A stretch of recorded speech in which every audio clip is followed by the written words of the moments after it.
Bonjour à tous, on se retrouve, on est quelques semaines plus tard. Le temps que je trouve le temps pour dépouiller le moteur de la moto. J'ai pas filmé parce qu'il n'y a pas de grand intérêt, hein. Il y a 3 écrous à enlever, puis voilà, débrancher l'électronique, débrancher un carbu, c'est pas bien compliqué à enlever le moteur et c'est pas forcément le plus intéressant. Un super atelier, bah, c'est du Facom. S'il n'y a pas un truc qui tombe, Deutsche Qualität. je sais pas comment ça va se passer, mais à mon avis ça va baigner parce que ça tient pas des masses. Donc on a le cylindre, on va tout dépouiller, aussi bien les valves d'échappement et tout ça, on va tout aller regarder. Et là, voilà. Ce qui est bien, c'est que comme un connard, j'ai fait la vidange. Ah. Ciao. Je vais pouvoir aller vérifier la mécanique que j'ai fait la première fois quand j'ai restauré la moto. Deutsche Zuverlässigkeit. Bah, comme on peut le voir, tout ce qui était montage du piston était bien fait. J'ai pas de traces particulières de presserrage. On voit que voilà, il y a quelques petites. Oh. Bon, il y a des traces, mais après, étant donné qu'il y a une vis qui est passée dans le cylindre,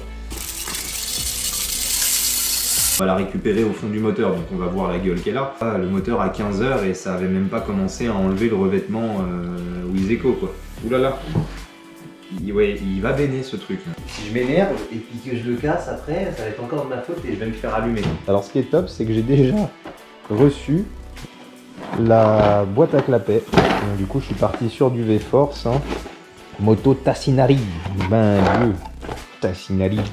Le système est beaucoup mieux parce qu'il n'y a pas de vis et les clapets sont plus fermes que sur l'autre. J'ai plus de mal à aller les ouvrir en passant par l'intérieur. Alors, je vais pas commencer à les mettre de la merde dedans. Mais voilà, les clapets, quand on vient avec son doigt les ouvrir, on sent qu'il y a beaucoup plus de force. Donc ça va augmenter entre guillemets la compression. Ça va claquer fort et surtout pour avoir déjà entendu des deux temps. Notamment, il y a une vidéo d'un mec en KX. Vous avez tous déjà dû les voir, hein. Si je retrouve un extrait, je vous le mettrai en vidéo. C'est un 250 KX de 2007, je crois. Et justement, monté avec une boîte à clapet V-Force 3, enfin une belle petite prépa. Le bruit que la KX fait est juste magnifique. Donc la ligne d'échappement y est pour beaucoup, mais la boîte à clapet favorise aussi énormément ce petit claquement, la granuleux du deux temps qui est magnifique.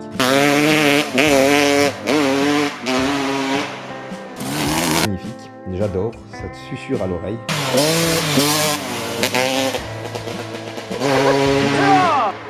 Donc bon, bah on va attaquer ce foutu moteur, je vais vous mettre sur la toupette, et puis on va attaquer ça. Hop, ça c'est pratique, ça, les boîtes. Je vais dévisser ça, parce que ça va me faire chier.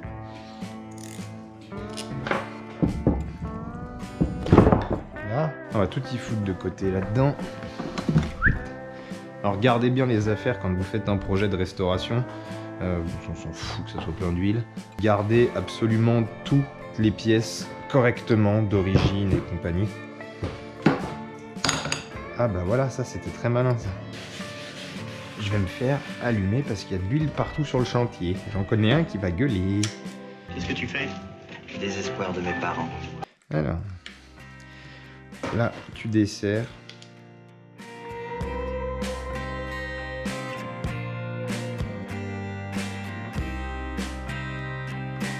Bien surveiller la taille des vis, c'est pas les mêmes tailles. Donc là, on a le plateau pression. Les mecs vont croire que je suis un maniaque, mais non, non. Alors là, bah les couilles, hein.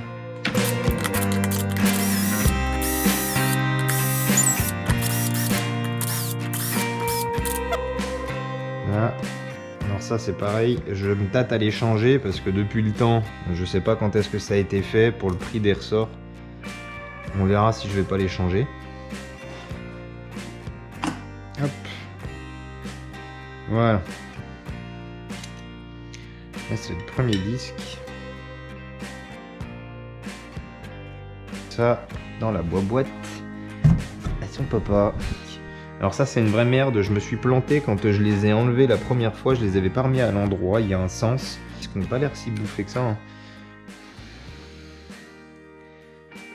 Non, je pense pas que la cloche elle nécessite un changement. Par contre, un petit meulage au Dremel, vous verrez comment on fait. Ouais, petit meulage au Dremel, ça va le faire. Tu vas venir là au milieu, on va éviter de te perdre.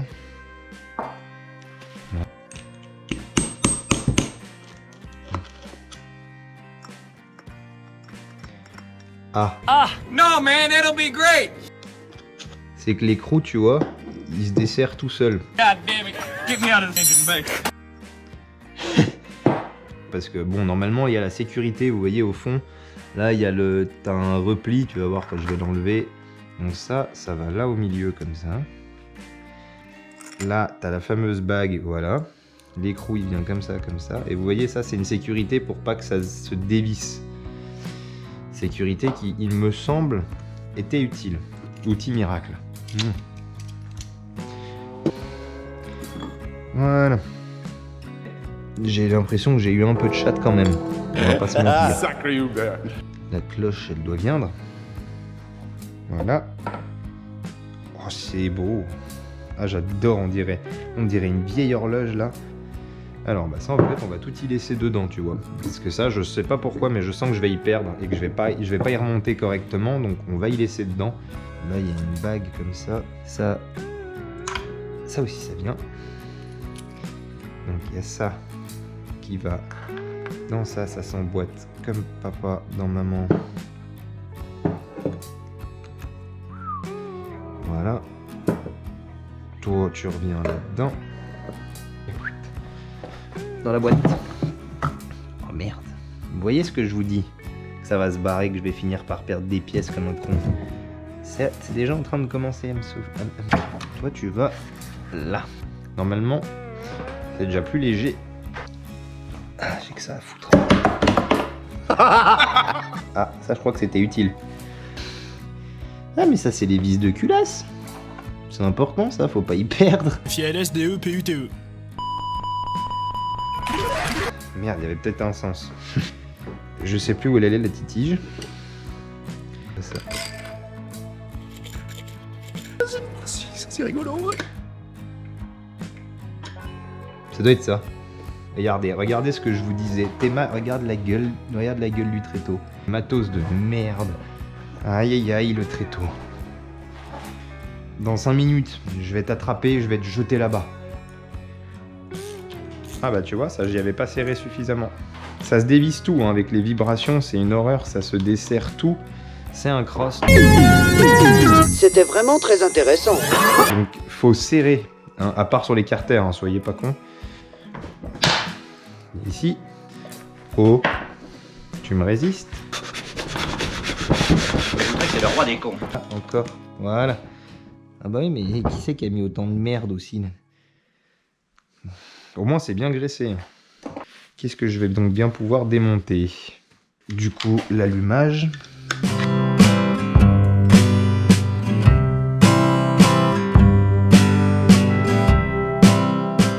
Dans la boîte. Là. Et elle est revenue. Voilà. Allez hop, c'est bon, ça ira bien, hein, ça m'a saoulé. La petite tige. Tu règles. Voilà, tu mets dedans. Tu passes au milieu comme ça. Là, ça tourne dans quel sens cette merde? Jamais. Ce qui est bien, c'est que normalement, je vais quand même me sécuriser cette grosse merde là qui va tomber. Là! C'est qui le patron? Technique approuvée. Pas comme ça. Les vrais. Là. Toi. Est-ce que toi tu peux bien? Bah non, parce qu'il y a 3 vis à enlever, tête de nœud. Mais si, ça c'est un aimant ça. Il vient pas l'aimant? Ass licking cocksucker motherfucking son of a Bah non, il vient pas. C'est bon, tu vois. Quand tu réfléchis un peu avec ton crâne, tout dépend de la situation bien sûr, mais tu vois, quand ton câble d'embrayage vient tirer là, tu vois, je monte là, et regarde mon doigt ce qu'il fait. Hop, il sort. C'est pas moi, hein, c'est la tirette, tu vois. Là, on la voit arriver là. Hop, je la repousse au fond, je lève, tac. Et c'est ça qui vient appuyer sur mon plateau pression, donc ça vient bien dans le trou là. C'est bon. Il y en a qui vont prendre peur et se dire, oui, il fait l'électricité au scotch. Alors non, c'était juste de la protection pour protéger, tu vois, les fils dénudés. La gaine, tu vois, elle s'est arrachée. Elle avait été arrachée et les mecs, quand ils y avaient refait, ils avaient mis un vieux Serclips là dégueulasse sans le faire correctement. Et moi, j'ai protégé la gaine du coup. Et tu vois, bah, ça a fonctionné puisqu'en 2 ans, ça n'a pas pété.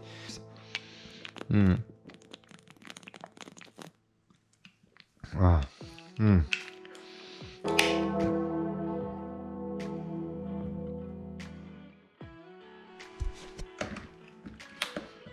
Non, on va y aller pas comme des brutes. Voilà.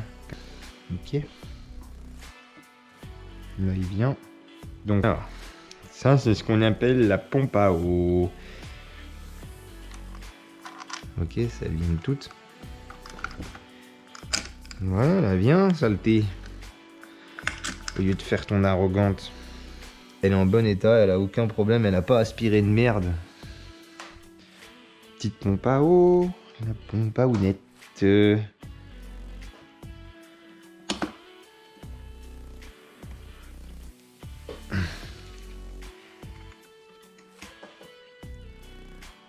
Là.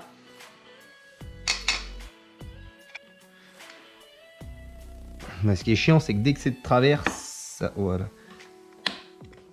Il faut surtout pas forcer et tout péter. Il y a tout le système du kick derrière.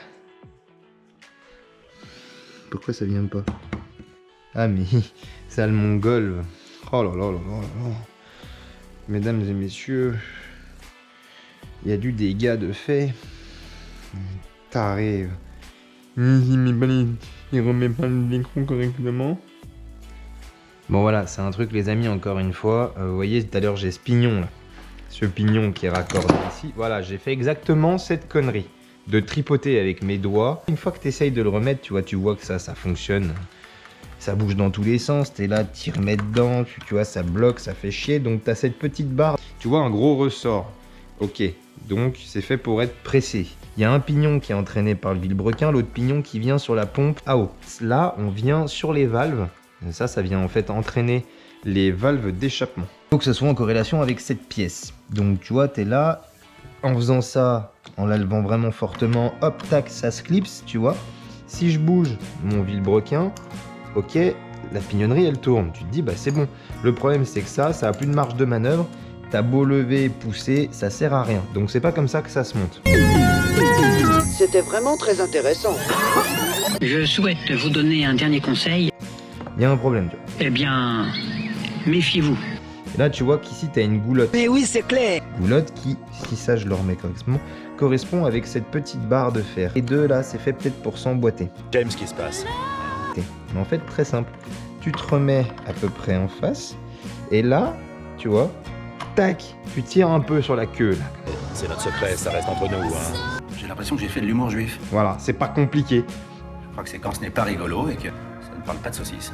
Tu vois, la mécanique, c'est pas bien compliqué, c'est de la réflexion en fait. Ah, la bière là, elle me fait rôter. C'est de la bière d'écolo. Tu peux dire merci aux vidéos de Scoomy Brap. Parce que grâce à lui, j'ai quand même pas mal progressé en mécanique. C'était juste pour vous faire un petit aparté de voilà, quand t'as une pièce qui d'un seul coup, hop, tu tripotes, tu vois, tu joues avec ça et bam, il y a un truc qui tombe et tu fais merde. Merde! J'avais pas vu où ça allait. Pas vu, non.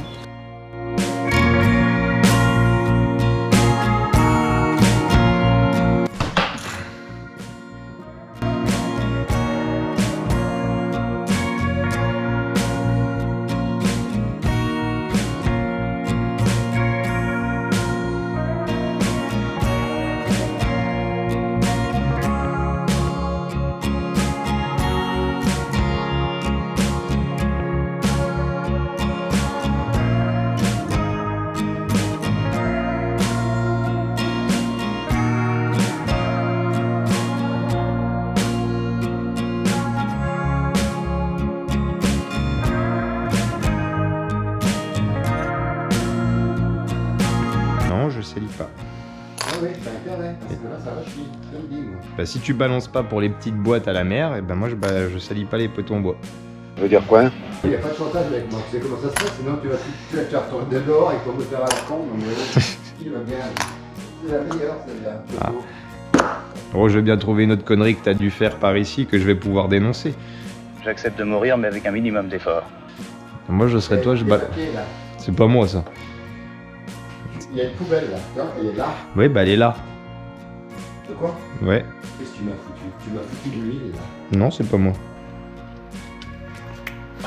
Tu prendras la petite balayette et tu foutras de la glaçure dessus. Bien, chef. Non, mais oh. Oh, J'étais sûr que t'allais oh. foutre la merde. Hein, alors. Oui, alors, tu vois, alors. Alors. J'étais sûr que t'allais foutre la merde. Moi, j'ai rien fait. Moi. Là, ça va comme ça comme ça, et ça comme ça. Tu vas voir, ben Dieu. Ah oui. Alors. Regarde, elles sont parfaites, les petites boîtes de la daronne. C'est des merdes, ça. C'est du plastique, de toute façon. Le plastique, il faut plus l'utiliser aujourd'hui, le plastique. C'est pas écolo. Où il y aura du persil frais. Du Là, je sais qu'elle va persil gueuler. frais. Elle va dire, ils sont où les trucs? Ils sont où, les trucs? Elle va me dire, c'est encore moi qui t'en ai servi. Ben, oui, puis... Ça va encore gueuler. Ah non, ça va pas gueuler. Après, de toute façon, le propre d'une femme, est-ce que ça serait pas de gueuler? Pardonnez-moi, ces propos bien amers. Oui, non, mais quand tu fais le déconner, oui, alors après c'est moi qui me fais allumer. C'est bon, j'en ai assez. Mon plateau, il est tout foutu maintenant. Tu m'as fait un joli cadeau et c'est niqué. C'est niqué, c'est Donc, tu vas niqué. aller prendre d'autres. Il est comme neuf. J'ai travaillé proprement, j'ai pas pourri tes planches et tout. Tu pourrais quand même saluer que le Gus, il est en basket. Il a pas une trace d'huile sur le peton. Le mec travaille professionnellement parlant, c'est tout. Mais ça c'est... T'es jaloux, c'est pour ça. Hop, les petites boîtes à la daronne. Bon, nickel dans la boîte. Maintenant, on peut enlever normalement toutes les vis du coup de l'autre côté. Et normalement, on peut écarter les carters. Putain. Grosse problématique, c'est que là, chacune des vis, taille différente. Donc, il va falloir faire du dessin. Voilà. Ça, c'est ce qui s'appelle du talon. Et chaque point, c'est une vis. Là. Et là. Et maintenant, tu peux t'efficer les fils. Tu vois qu'il se trouve près de l'axe. Elle va là.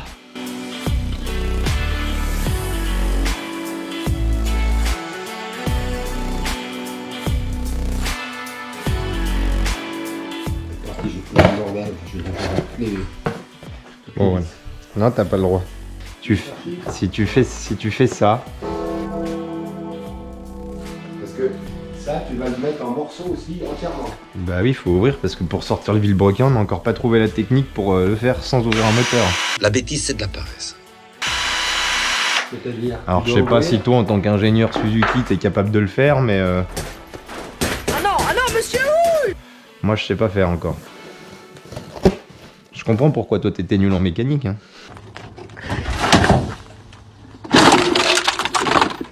Ça devait être beau, tiens. Moi, j'ai jamais eu besoin, moi la 500X, elle a tourné, elle a jamais rien vu. Ouais, parce que tu tapais pas dedans. C'est toi qui me dis ça. Non. Turn! C'est le putain de fils de la mais j'arrête, mon fils qui dit je tapais pas dedans. Mon fils il va motiver. Déjà tes pieds ils touchaient pas le sélecteur de vitesse, ça devait pas dépasser la deuxième. Elle devait hurler comme pas possible. Bon, bah j'ai réussi à faire venir l'allumage. Il est vendu avec ça qui m'a sauté à la gueule avec le démonte roulement. Voilà, l'aimant est tellement vénère qu'il y a un moment ça finit par se coller avec la chaleur, je pense, je sais pas. Je sais pas pourquoi, la première fois il était venu très facilement. Donc maintenant on va pouvoir attaquer le carter, pareil, avec le sépare carter là. On se retrouve les amis, on est de nouveau quelques jours plus tard. On va y arriver, on va réussir à l'ouvrir, je vous le garantis. Je vais pouvoir enlever le pignon. Lui on le changera pas, il est quasiment comme neuf, il a 15 heures le truc. On va continuer à ouvrir ce bloc en espérant qu'on n'ait pas d'emmerde cette fois-ci puis qu'on y arrive. Hop, alors vous voyez ça c'est super bien comme outil, c'est réversible donc ça peut et serrer et écarter. Là, on vient se mettre là-dedans. Voilà. Et le pignon vient tout seul. Hop, donc voilà, on monte ça s'appelle un écarteur. Je sais plus exactement le nom. Je mets tes tiges filetées dans les trous. Le but, c'est d'équilibrer le plus possible ton arrache carter. C'est vraiment de le mettre le plus possible sur des vis qui sont réparties sur toute la surface. Là, quand je vais tirer, ça va tirer principalement le joint au niveau justement de mon vélo et au niveau de ma partie boîte, ça va pas tirer. Donc il va falloir que je l'accompagne un petit peu avec un maillet ou quelque chose. Je sais plus comment j'ai fait la première fois. Je me souviens que j'ai fait un peu ce procédé. Je sais plus si ici ça va venir aussi facilement ou si ça va être un peu plus dur. Je sais plus. J'en ai pas assez ouvert dans ma vie pour pouvoir m'en rappeler à chaque fois. Là ça tire ici. Là on voit que c'est en train de séparer. J'ai horreur de ça. De l'autre côté ça tire. Là ça s'ouvre pas.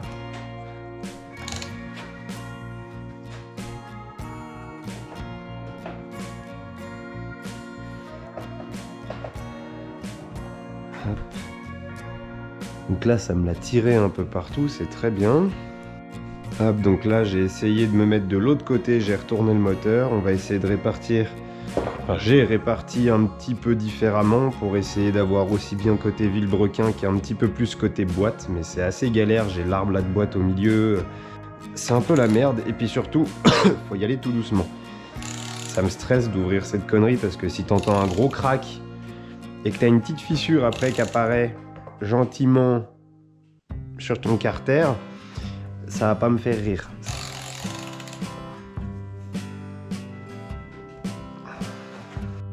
Alors c'est là où on va essayer un truc, l'outil de persuasion. Normalement tu prends pas un maillet comme, enfin tu prends un maillet et pas un marteau, mais tu peux faire comme ça. Tu te mets là et tu tapotes. Et tu vois, regarde, ça sépare. Ça sépare l'outil.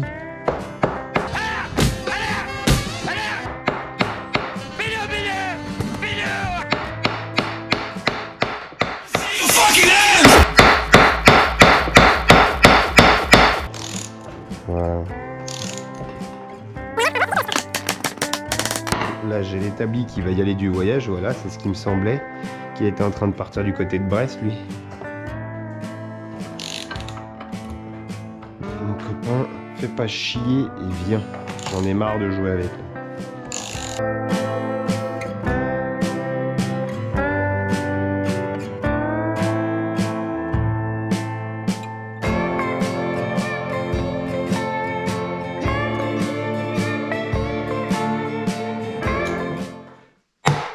Oh putain. Ça par exemple, tu vois, c'est le genre de conneries que je n'aime pas du tout. Alors normalement, c'est pas censé être mauvais signe, puisque tout est dans l'axe. Donc normalement, c'est juste censé être les roulements qui se libèrent. Je dis normalement. Coléreux les grands cons. Ouais, mais celui-là, c'est un gabarit exceptionnel. Ou celui-là. Ça doit être celui-là là, qui a lâché d'un seul coup, donc c'est normal. Mais j'aime pas ces bruits, j'ai horreur de la mécanique qui craque. Moi, je fais un truc, ça me stresse. Ouh là là. Je vois des trucs qui me plaisent pas du tout. Qu'est-ce que c'est que cette merde? Je la sens pas cette journée. Pourquoi ça a cassé ça? Putain, c'est les centreurs. Non, ça me fout hors de moi alors hein. Mais hors de moi. Mais alors ça, va falloir m'expliquer pourquoi ça a cassé ça. C'est les centreurs du roulement de vélo. Ça, si jamais tu t'amuses à faire le con, à tout y sortir, t'es bon pour faire une chose, c'est aller sur le site de Suzuki, reprendre les schémas de la boîte pour tout remettre. Et moi j'ai fait la connerie la première fois de tirer comme un gogol, il y a toute la boîte qui est venue, tout par terre, et là tu te retrouves avec plein de petites pièces. Et bah bon courage pour savoir où elles vont, tu vois. On vérifie l'état du barillet, tu vois. Bon bah là il est nickel. J'ai pas de traces de casse ou quoi que ce soit, tu vois. Il n'y a pas de signe d'usure. Ça c'est assez important hein, parce que tu peux avoir des vitesses qui du coup merdent à cause de ton barillet, tu vois, et que le passage de rapport se fasse pas bien. Tu vois, ton barillet il est censé coulisser en fait avec les petits tétons qui sont ici et qui du coup vont guider les fourchettes pour tac, tu vois, les faire coulisser et les lever. Vous êtes venu foutre sur terre, nom de Dieu! Vous n'avez pas honte d'exister! Faire ce genre de conneries que je viens de faire, tu vois. Tais-toi! Et ton barillet, il doit être fluide en fait, tu vois, sur les passages là. Tu dois pas avoir de zones croquées, de zones abîmées. Tais-toi! Merde, mais dans quel sens?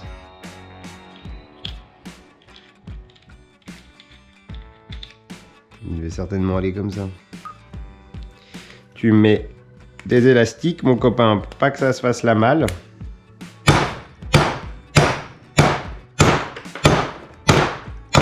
Oh, scheiße. Fait chier. Bon, bah voilà. Ce que je ne voulais pas faire. Comme ça. Putain. Comme ça. Tac. Là, il y a ça, c'est l'axe centreur. Ça, c'est toujours... Putain, arrête de descendre de 3 étages. Et il doit y avoir ça qui devait, voilà, venir protéger. En effet, il y a une petite clavette, c'est bien ça. Je la revérifierai quand même aussi. Je vais pas vous cacher que je suis jamais serein si j'ai pas fait une connerie là en y remontant. Donc je vérifie toujours avec les schémas Suzuki. On va en rester là pour cette vidéo. On se retrouvera la prochaine fois justement pour le remontage de tout ce merdier. Je vous ferai un petit inventaire de tout ce que j'ai acheté, de toutes les pièces qui sont importantes à changer. Il va y avoir des roulements de boîte là à changer que je n'avais pas changé la première fois. Lui là, lui il croustille. Tu vois, on sent qu'il n'est pas fluide du tout. Donc voilà, ça je vais le changer celui-là. Et puis voilà, comme ça on repart sur du neuf et puis on est tranquille. Préparation des carters, je vais tout nettoyer, faire les plans de joint et tout ça, tout sera propre. Et puis comme ça on se retrouve pour le remontage. Et ça se fera bien évidemment en plusieurs fois. Tout comme cette vidéo, j'arriverai pas à tout faire en une seule journée. Je pense pas parce que j'ai des outils ici chez mes parents, j'ai des outils là où j'habite. Je peux pas bricoler de façon fluide un peu partout. Donc sur ce les amis, j'espère qu'en tous les cas vous avez kiffé cette petite vidéo. Prenez soin de vous, ridez safe et soyez prudents. Et on se revoit pour une prochaine vidéo. À bientôt. C'était vraiment très intéressant. Je vous en prie, ne vous gênez pas. Abonne-toi à ma chaîne. C'est notre secret, ça reste entre nous, hein. Merci.